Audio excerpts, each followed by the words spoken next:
I love learning from people who watch my videos and leave comments. I love the exchange of information. I don't think I teach anyone anything from my videos, but I definitely learn a lot. Check this out. I made a video called The Reverse One-Drop Rule for Black Americans, I'm Confused, talking about what a shame it was that there was the one-drop rule in America's history, but in modern day, are we looking at a reverse situation of that, to where if someone has African ancestry and they're the first person to do something, we say, well, they're the first black person to do this, even if they were culturally raised by a white parent and the black parent wasn't even in the picture.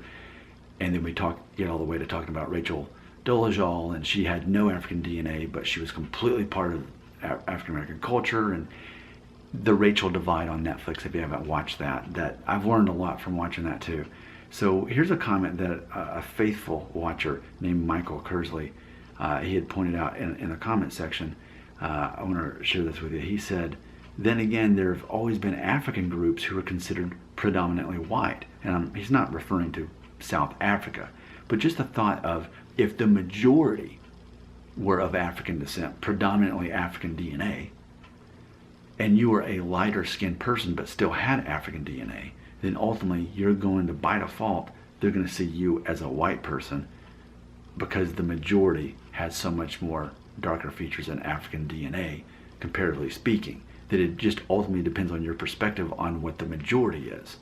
So I find that very interesting, and I find it challenging, and I even asked him to name some of these groups that would be mistaken for white, even though that they're African.